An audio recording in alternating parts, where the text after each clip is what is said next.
Bueno, estamos a las puertas de Pentecostés, será este fin de semana, suplicando el don del Espíritu, y lo hacemos desde nuestra realidad, como siempre, ¿no? Esta realidad que tiene sus aspectos también arduos, ¿no? Y que tienen que ver, sí, con la pandemia, con todo lo que está significando en la vida de las personas, de nuestro pueblo, de los pobres y de tantas familias. Esto me ha impactado mucho este fin de semana. Estoy tratando de visitar las comunidades cristianas, algo que no pude hacer tanto el año pasado, pero bueno, ahora y hasta que lo permitan las restricciones lo hago. Me ha impactado, les decía, encontrarme con tantas familias que lloran a sus seres queridos, ¿no?, que han partido. Como también toda la zozobra que significa la incertidumbre de este tiempo. Lo digo porque desde aquí nosotros invocamos al Espíritu, ¿no? Es el que lleva alivio, consuelo, incluso gozo en medio del dolor y de las pruebas, ¿no?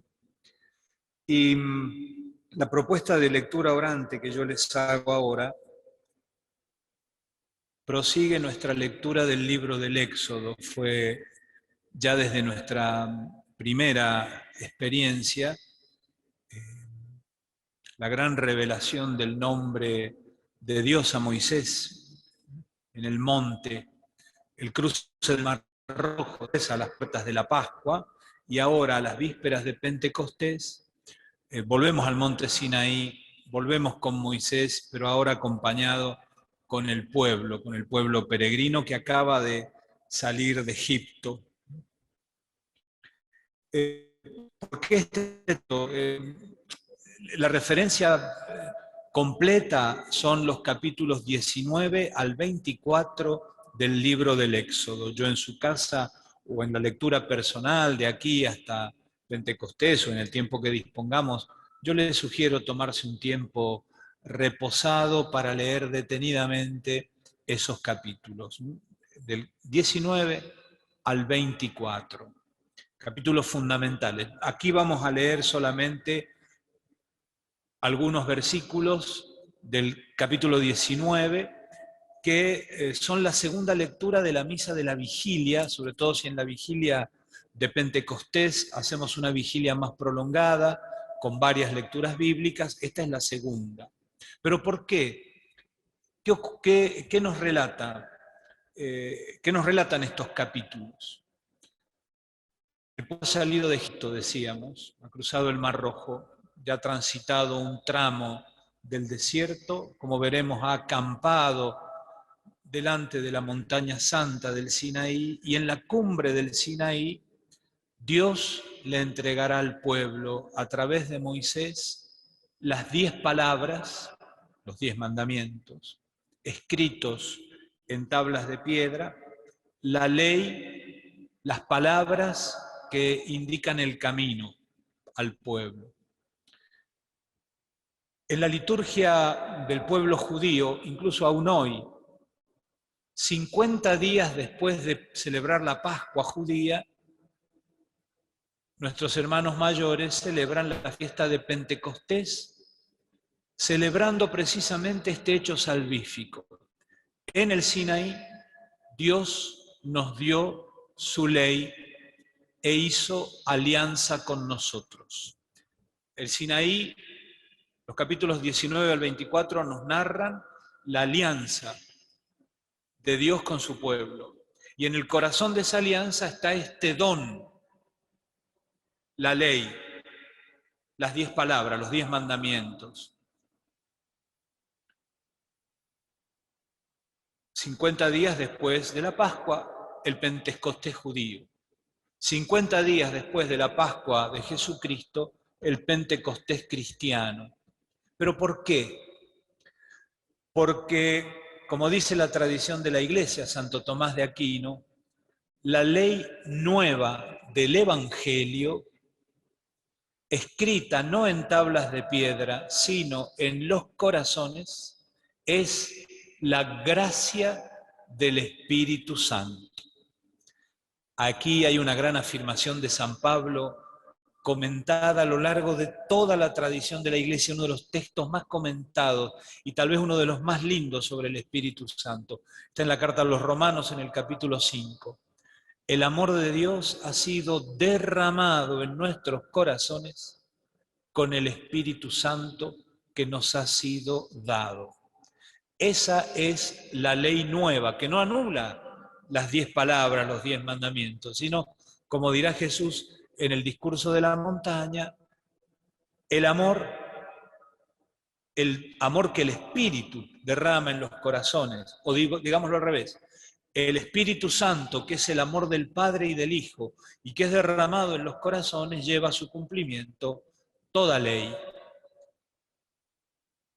Entonces, la ley que orienta nuestra vida ya no está escrita externamente, ni nos llega externamente, ni está escrita exteriormente a nosotros en tablas de piedra, sino que brota de nuestro interior, escrita por Cristo resucitado, que nos regala su Espíritu.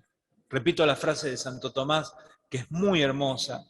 La ley nueva del Evangelio es la gracia del Espíritu Santo. La gracia del Espíritu Santo. El Espíritu Santo que desde dentro orienta y guía nuestra vida. Es una cosa muy bella, muy hermosa y muy profunda, un misterio que tal vez no tengamos tan en cuenta los cristianos. La presencia del Espíritu que nos inhabita.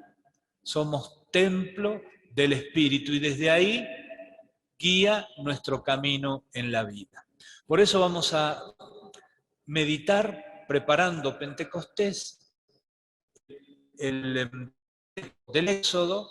Yo voy a invitar ahora acá a dos lectores que lean el texto, lo vamos a escuchar. El texto que vamos a leer es el capítulo 19, los versículos 3 al 8, 16 al 20. Repito, mientras voy a ir cambiando la imagen para que ustedes puedan ver a nuestros lectores. Capítulo 19 del Éxodo, versículos 3 al 8, 16 al 20. Dispongámonos entonces a la escucha de la palabra. Moisés subió a encontrarse con Dios. El Señor lo llamó desde la montaña y le dijo: habla en estos términos a la casa de Jacob y anuncia este mensaje a los israelitas. Ustedes han visto cómo traté a Egipto y cómo los conduje sobre alas de águila y los traje hasta mí.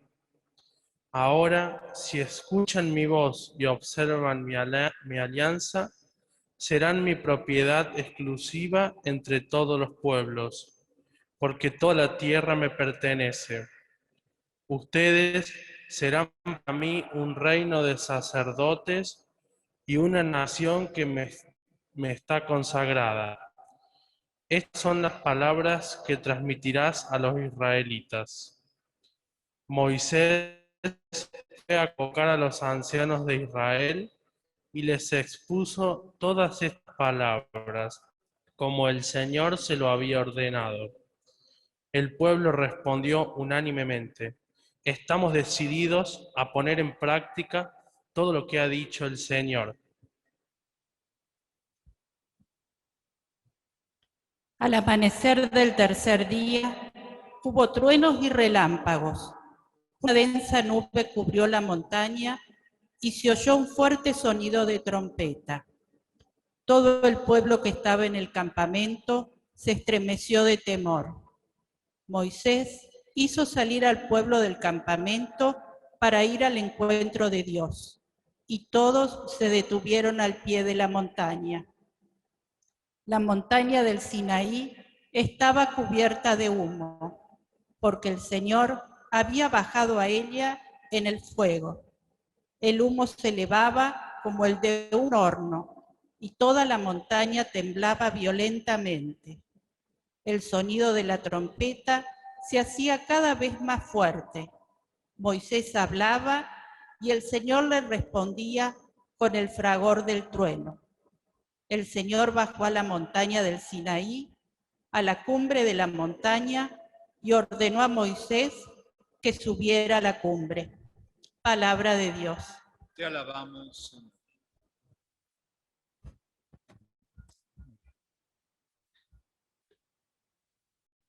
Vamos a seguir esta vez los 3 pasos estrictos, o típicos más que estrictos de la Lectio. Estamos en la primera parte, que es la lectura, entrar en el texto, después propiamente la meditación, tratando de preguntarnos qué nos dice a nosotros el texto, y finalmente veríamos la contemplación, dejaríamos abierta la puerta para que concentremos la mirada en el Señor y en la palabra que Él nos ha dirigido en esta tarde. ¿Qué nos dice el texto?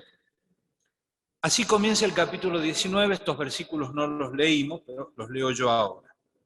El primer día del tercer mes, después de su salida de Egipto, los israelitas llegaron al desierto del Sinaí. Establecieron allí su campamento. Israel acampó frente a la montaña. Éxodo 19, 1 al 2. Retengamos esta imagen. 3 meses después de la escena que dejamos en la lección anterior, el cruce del Mar Rojo y el gran cántico de Miriam. 3 meses por el desierto, llegan ante el Sinaí, allí acampan. Visualicemos la imagen, la multitud del pueblo acampando. Podemos recordar las viejas imágenes de los 10 mandamientos con Charlton Heston, ¿no? Los capítulos 19 y 24, el capítulo 19 y el capítulo 24 narran este encuentro y la alianza entre Dios y el pueblo.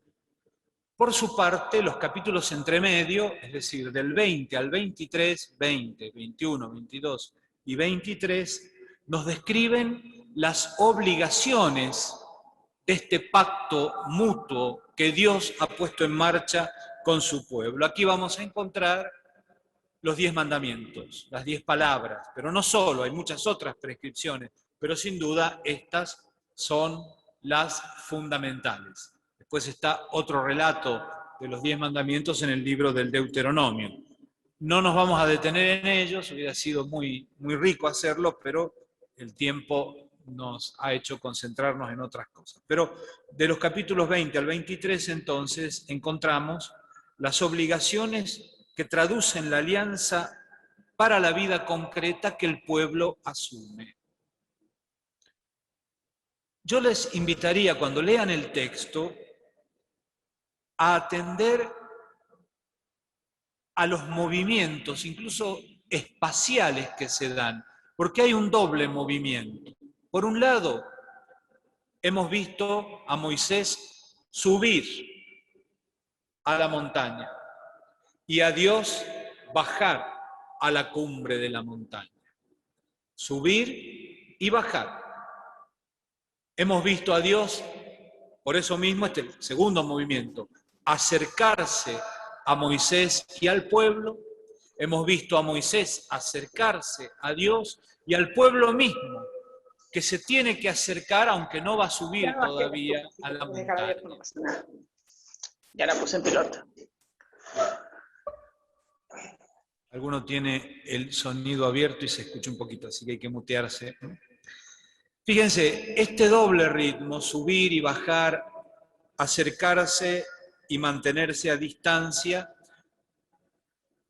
si tuviéramos que evocar una experiencia nuestra que nos ayude a comprender lo que pasa en este texto de la alianza, yo los invitaría a pensar en lo que ocurre en nuestra liturgia, que también tiene este doble juego de movimiento.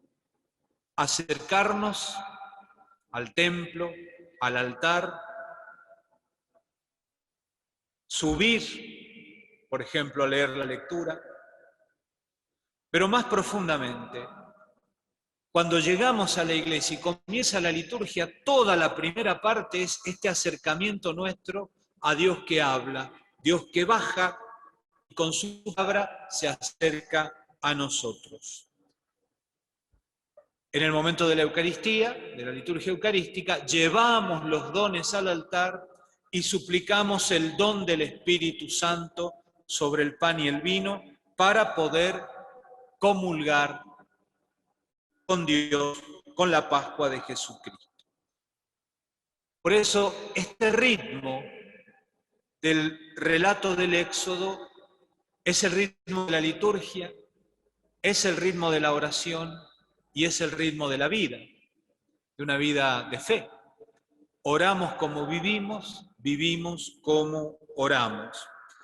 Este movimiento de subir y bajar, de acercarse y de mantenerse a distancia, alcanzará su punto culminante en la encarnación, cuando sea el Verbo el que baja y toma de la carne y de la sangre de María una de nuestra raza, nuestra propia condición humana, para llevarnos a nosotros hasta el cielo. Presten atención entonces a ese ritmo. Estos capítulos y el texto más breve que recién fue proclamado nos hablan de este pacto entre Dios y el pueblo. En la Biblia encontramos muchas narraciones de muchos tipos de alianza. Alianzas entre amigos, por ejemplo, recordemos, entre Jonatán y David, entre pueblos, algunas de carácter comercial, otras más de tinte político, donde un poderoso rey le ofrece protección a un rey más débil, lo convierte en su vasallo y éste se hace vasallo con una serie de obligaciones respecto al rey más poderoso. Aquí hay un pacto también. Obviamente no es un pacto entre iguales. Es entre el Dios Todopoderoso, el que en el Sinaí ya se reveló a Moisés como el que es, pero el que quiere acompañar al pueblo en su camino. Pero toda la iniciativa del pacto, de la alianza, proviene de Dios. Él es el que pone en marcha esta historia y esta alianza. Todo lo que le toca hacer al pueblo, y lo vemos, lo hemos escuchado, cuando ustedes vuelvan sobre el texto lo verán más claramente, es responder. Dios ofrece su alianza, ofrece su amistad. Y el pueblo responde. Por eso, para subrayar esta oferta, este ofrecimiento de gracia, de amor gratuito, inmerecido que Dios hace al pueblo en el relato de la alianza, como en los pactos entre las personas, entre los pueblos, siempre hay lo que se llama un prólogo histórico, donde Dios se encarga de volver a contarle al pueblo todo lo que ha hecho a su favor. Por eso el pueblo tendrá como primera obligación recordar, no olvidar. En cierto modo, en la Biblia, el gran pecado es el olvido. Olvidar todo lo que Dios ha hecho por nosotros. Recordar las maravillas que Dios ha obrado en nuestro favor. Cantarlas como escuchábamos el cántico de Miriam después de cruzar el Mar Rojo. Es la actitud fundamental. Es Eucaristía. A este ofrecimiento de un pacto, de un vínculo, sigue la fórmula de alianza, una fórmula que atravesará toda la Escritura hasta el libro del Apocalipsis. Yo voy a ser el Dios de ustedes, ustedes serán mi pueblo. Yo seré tu padre, tú serás mi hijo. Una alianza. De aquí brotan todos los compromisos, los 10 mandamientos y todo mandamiento que encontramos en la revelación, en la Escritura. Por eso fíjense, cuando San Juan Pablo II mandó escribir el Catecismo de la Iglesia, el Catecismo tiene 4 partes: el credo, lo que creemos; la liturgia, lo que celebramos; y recién en tercer lugar viene lo que vivimos, los 10 mandamientos, y termina con el Padre Nuestro, la oración. ¿Por qué? Porque para vivir los 10 mandamientos, primero necesitamos, de alguna manera, a este Dios que se nos da, que se nos revela, que nos dice: aquí estoy, quiero hacer alianza con vos. Todo lo mío es tuyo, como le dijo el padre de la parábola al hijo. Todo, al hijo más grande, ¿no? Todo lo mío es tuyo, todo te pertenece, te lo quiero dar gratuitamente. Ese misterio se hace presente en la liturgia como gracia. Por eso entendemos lo que decía Santo Tomás. La ley nueva del Evangelio no es nuestro compromiso de vivir los 10 mandamientos, sino el compromiso de Dios de animar desde dentro de nosotros, con la gracia de su Santo Espíritu, nuestra vida. El suelo sobre el que asentamos toda nuestra vida cristiana es el don de Dios. Primero el don, el amor primero. Esto ya en esta página fundamental que escucharemos, Dios mediante, en la vigilia de Pentecostés. Y en el capítulo 24 está el rito que sella la alianza.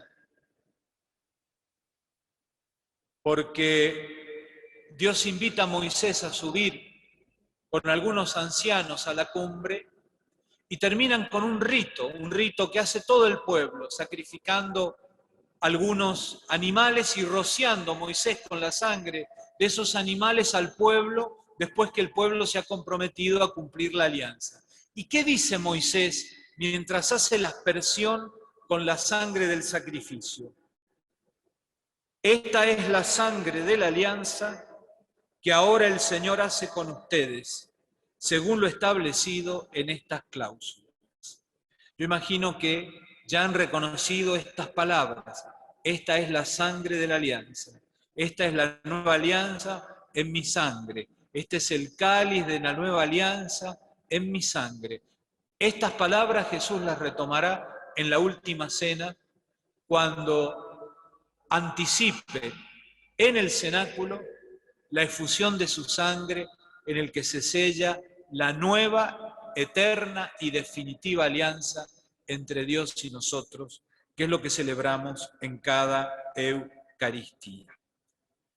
Ahora los invito a centrar nuestra atención en palabras que Dios transmite al pueblo a través de Moisés. Me refiero al capítulo 19, los versículos 4 al 6. Voy a ir comentando frase por frase. La primera. Manda Dios que Moisés le diga al pueblo, en su nombre: ustedes han visto cómo traté a Egipto y cómo los conduje sobre alas de águila y los traje hasta mí. Subrayemos esa última expresión, que es la más importante. Los traje hasta mí. Versículo 4. Por un lado, esto que decía antes, las credenciales de Dios. ¿Por qué hacer alianza con Dios? Porque yo he obrado a favor tuyo, te amo. Esto lo van a destacar después los profetas, ¿no? Los profetas son los primeros que destacan en la revelación que Dios ama. No solo es el Señor Todopoderoso, el que hace obras portentosas por nosotros, sino que todo eso lo hace por amor, por un amor incondicional, un amor loco, como dicen los orientales. Amor de enamorado. Ustedes han visto cómo traté a Egipto y cómo los conduje sobre alas de águilas. Ustedes recuerdan de la lección anterior, cuando Miriam entona el canto, proclamando la gloria del Señor que acaba de sepultar a los egipcios bajo las aguas del Mar Rojo, insistentemente el cántico remarca, hay que ver, hay que contemplar todo lo que ha hecho el Señor. Otra vez, recordar, pero abrir los ojos. Este tiempo pascual que se está cerrando, ¿para qué cada año dedicamos 50 días para celebrar el misterio pascual? Para que se nos abran los ojos de la fe, que ven más profundamente que los ojos del cuerpo y que ven la realidad. Porque los ojos del cuerpo ven la apariencia, los ojos de la fe ven la realidad profunda, ven lo que Dios continuamente hace por su pueblo. Esa invitación a ver cómo Dios nos defiende, y la imagen es preciosa, nos condujo hasta aquí sobre alas de águila, una imagen bellísima. Pensemos en el vuelo de un águila o de un cóndor, para indicar la ternura de Dios, el amor comprometido de Dios. Esto es lo que hay que ver. En este tiempo tan difícil, tan oscuro que nos toca vivir, estamos desafiados a no dejarnos llevar por las apariencias, sino mirar en profundidad que en este momento Dios también está obrando. Lo vamos a decir al final. Hoy es Pentecostés, ahora, en este momento. La fiesta litúrgica del domingo lo celebra litúrgicamente con la visibilidad de los signos litúrgicos, pero para que veamos que el don del Espíritu acontece hoy, aquí y ahora. Pero la frase que yo les hice subrayar, los traje sobre alas de águila hasta mí, los traje hasta mí. Este es el detalle más importante de todo el relato, todo el relato. ¿Por qué Dios sacó al pueblo de Egipto? ¿Por qué lo hizo atravesar en un acto de confianza radical el Mar Rojo? Sí, la promesa es la tierra. El canto de Miriam canta el don de la tierra, pero eso es solamente un signo de lo más importante que Dios le quiere dar al pueblo de Israel y al pueblo de su Hijo Jesucristo que somos nosotros, y a cada uno de nosotros. Dios nos trae hacia Él, se quiere dar totalmente a nosotros.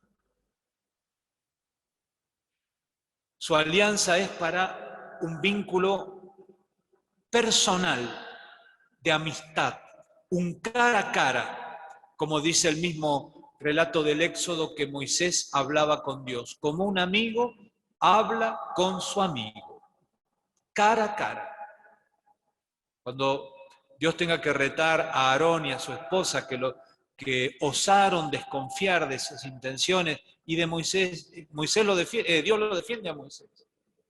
Yo a mi siervo Moisés no le oculto nada, hablo con él, cara a cara. Ese grado de intimidad es lo que Dios quiere cuando hace alianza con su pueblo.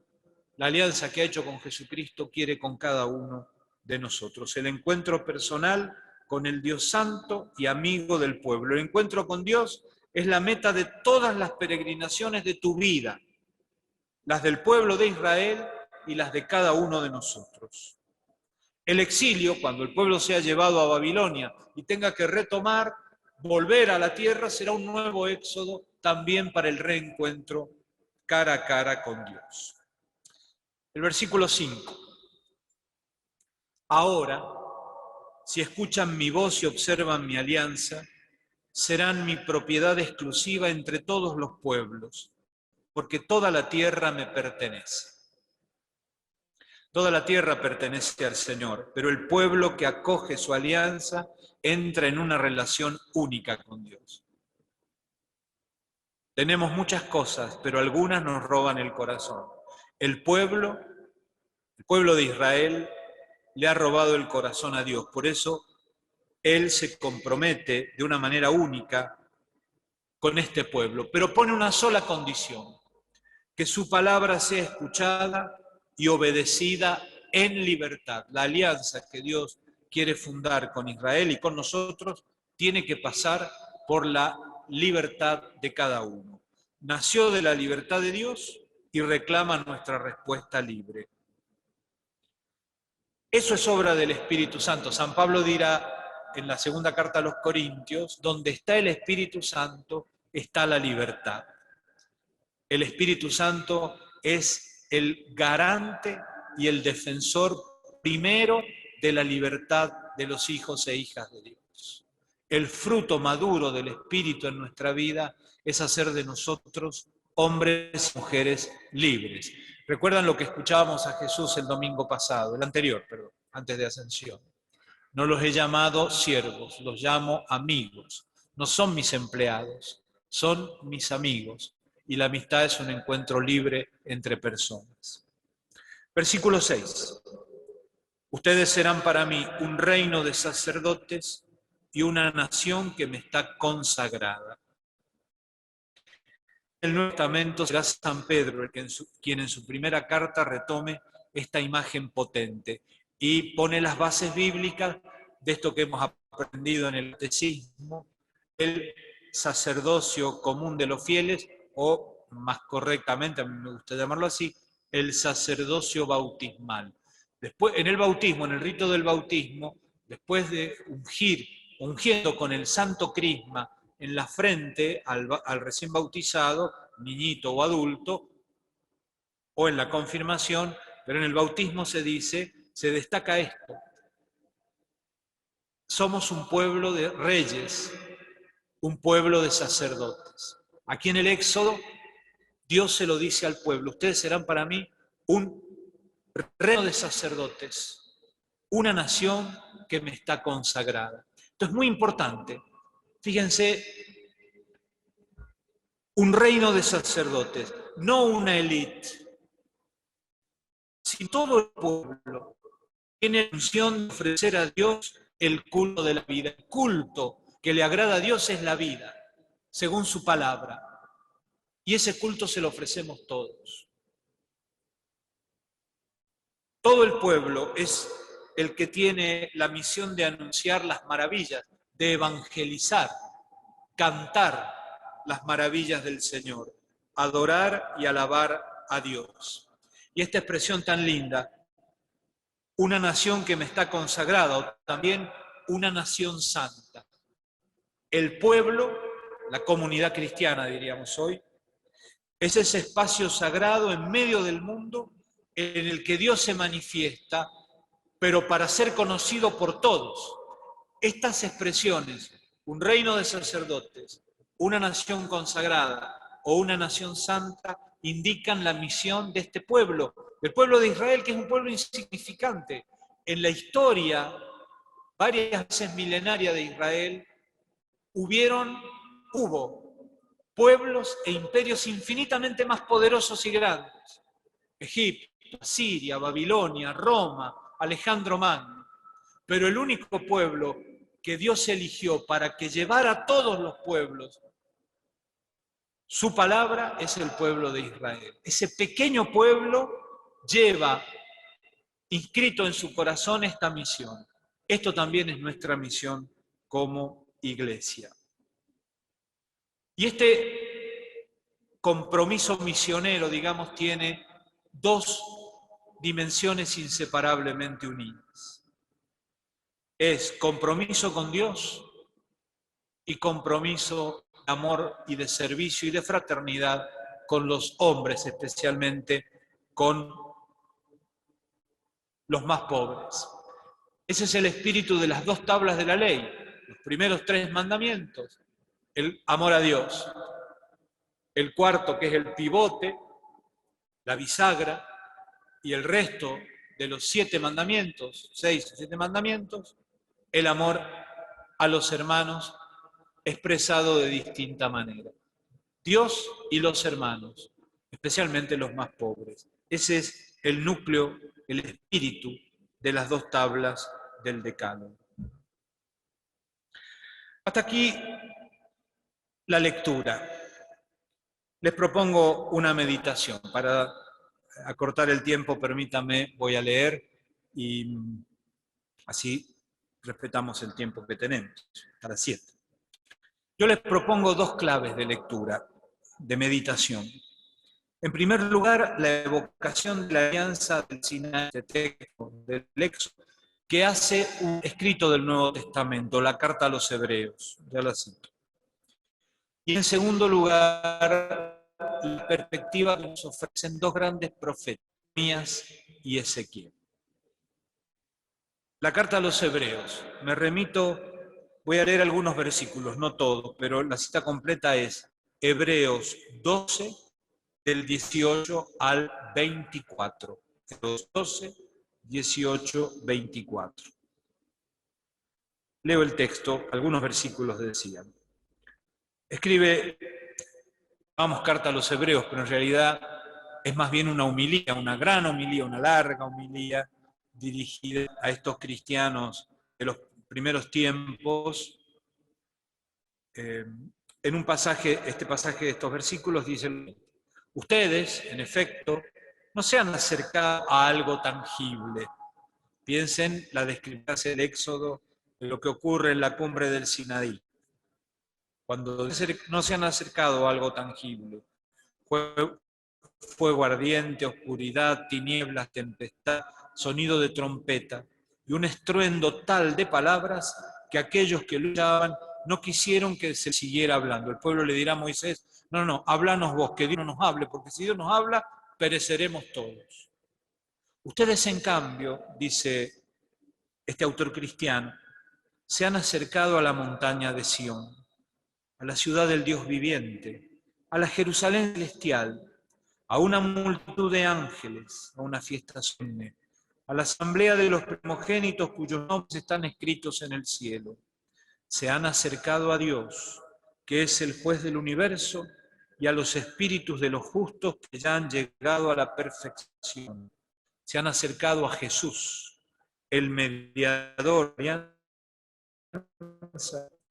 purificadora, que habla más elocuentemente que la sangre de Abel.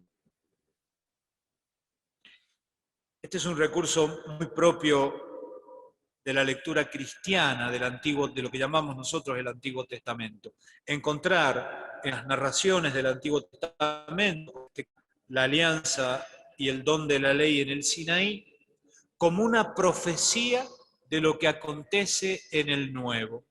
Los primeros escritores cristianos, los padres de la Iglesia, decían: lo que leemos en el Antiguo Testamento es una sombra de la imagen perfecta que se da en Jesucristo y en el Nuevo Testamento. Lo que acontece en la cumbre de Sinaí, no obstante esa descripción aterradora, por otra parte, que producirá temor, no nos hables vos, no nos hables Dios, que le dice el pueblo a Moisés. Sin embargo, es un pálido reflejo de lo que ocurre en el monte en el que se establece la nueva y eterna alianza, que es el monte en el que Cristo entrega y derrama su sangre, entrega su vida, derrama su sangre por nosotros. Pero fíjense, entre la descripción del Sinaí y la descripción que la carta a los Hebreos hace de esta nueva alianza hay una diferencia fundamental. Mientras que en el Sinaí parece que el temor es la actitud fundamental que el pueblo tiene frente a este Dios que ha bajado y se ha acercado a él, en la alianza todo es claridad, paz, serenidad, amor. Como dirá San Juan, el amor ha vencido al temor. Esto es un criterio muy importante para calibrar por dónde está yendo nuestra vida cristiana, si dominada por el miedo o totalmente dominada por el amor que el Espíritu derrama en nuestros corazones.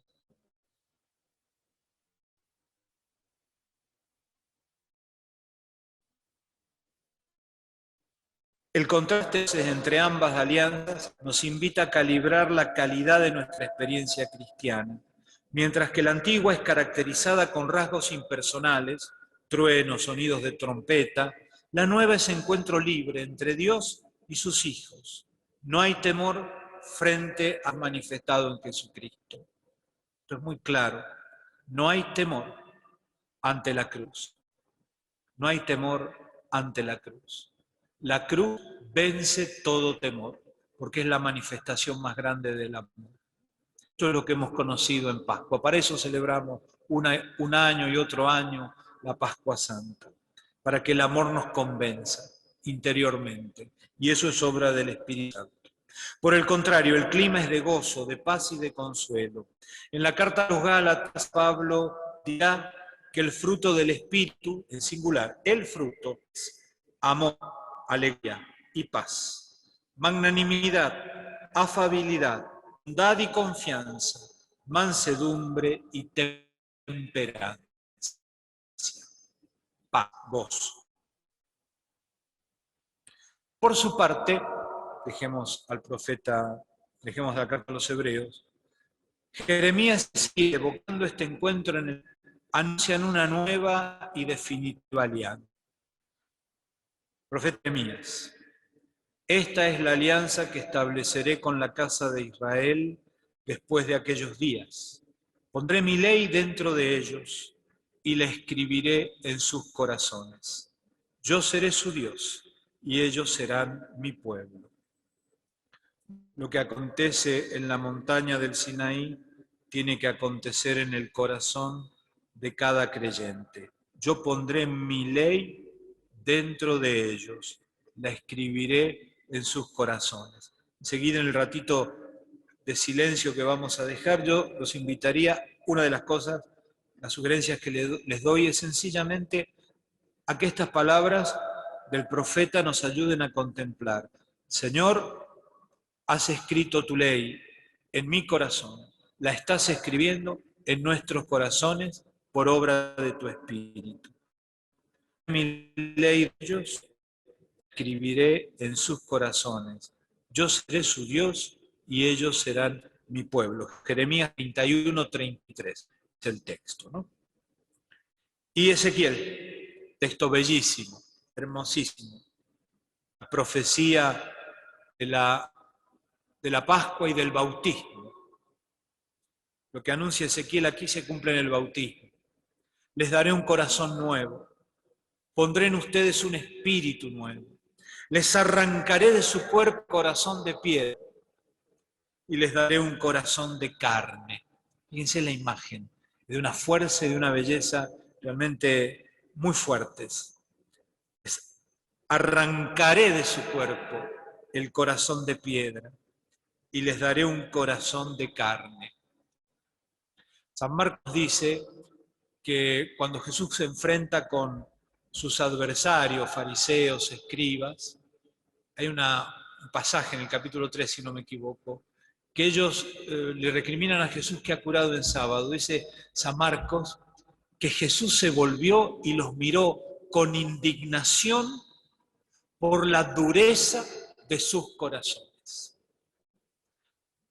Eso es una llamada de atención para nosotros que somos hombres y mujeres de fe. Se nos puede endurecer el corazón. La promesa de Dios, lo que Dios quiere hacer es arrancarnos el corazón duro y darnos un corazón de carne, que sienta compasión, que sienta compasión. Que se le quiebre el corazón como a Dios frente al sufrimiento de sus hijos e hijas, ¿no? Infundiré mi espíritu en ustedes y haré que sigan mis preceptos y que observen y practiquen mis leyes. Ustedes habitarán en la tierra que yo he dado a sus padres. Otra vez, ustedes serán pueblo y yo seré su Dios. Ezequiel 36, del 26 al 28. Dejemos ahora una última reflexión y dejamos un espacio para la contemplación. Al subir al Sinaí con Moisés, al contemplar cómo Dios le entrega la ley a su pueblo por medio de Moisés, y por los profetas, anuncia que quiere escribir esa ley en los corazones. Contemplemos Pentecostés, es decir, contemplemos a Cristo que ahora, en este momento, también ahora, en esta lectura orante que estamos compartiendo a través de Zoom, Cristo está donándonos su Espíritu.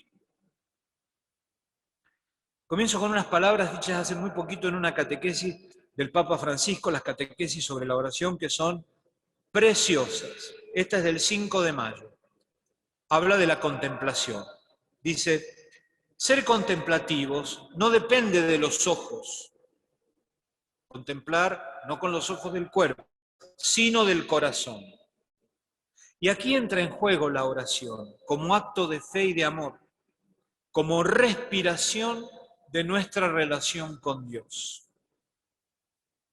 La oración purifica el corazón y por eso aclara también la mirada, permitiendo acoger la realidad desde otro punto de vista. Todo nace de ahí, de un corazón que se siente mirado con amor. Entonces, la realidad es contemplada con ojos diferentes. Entre medio el Papa cita el catecismo, que a su vez cita aquella famosa anécdota del cura de Ars, que veía todos los días a un campesino arrodillarse ante el sagrario y quedarse ahí arrodillado. Dice, yo no le veía mover los labios, hasta que un día le pregunté, ¿y usted qué hace acá? Y el campesino le respondió, yo lo miro y él me mira, refiriéndose a Jesús. Yo lo miro y él me mira.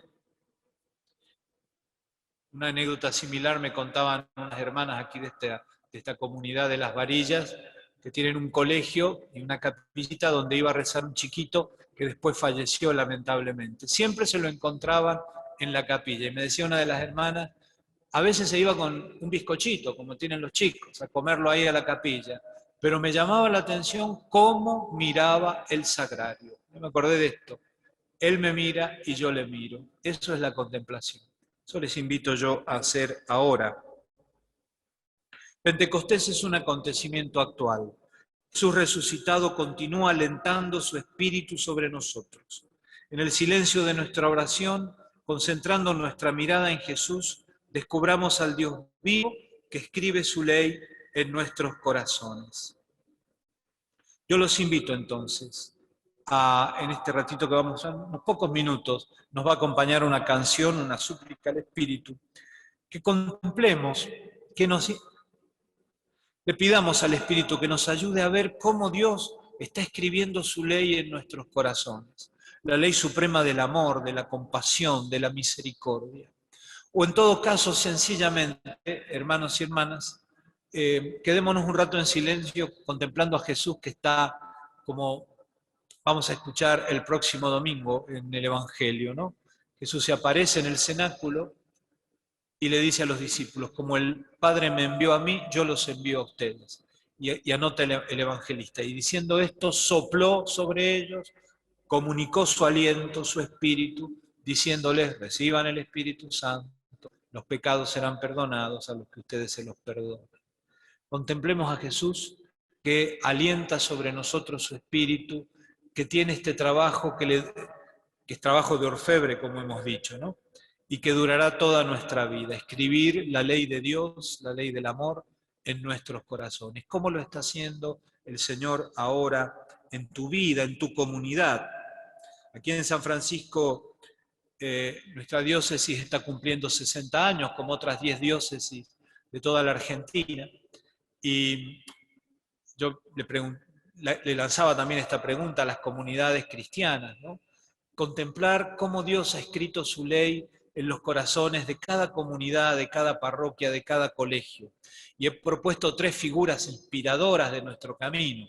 La Santísima Virgen, María, nosotros aquí la patrona de la diócesis es la Virgen de Fátima, pero cada comunidad cristiana, aquí la Virgen del Rosario, llena del Espíritu, cómo Dios escribió en ella su ley de amor. La otra figura es Francisco de Asís, San Francisco, ¿no? Hermano universal.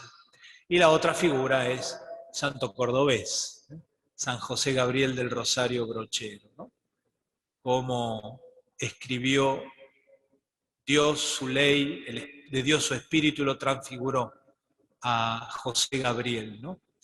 Me acordaba ayer cómo lo despidió su mamá a los 16 años, en 1840, cuando se fue al seminario. Hijo, sea un buen servidor de Dios y de la patria, no defraude a uno ni a otro. Cómo escribe Dios su ley en nuestros corazones. Bueno, hasta aquí mi lección. Ahora dejamos un minuto esta oración rezada, cantada, para que hagamos un ratito de silencio.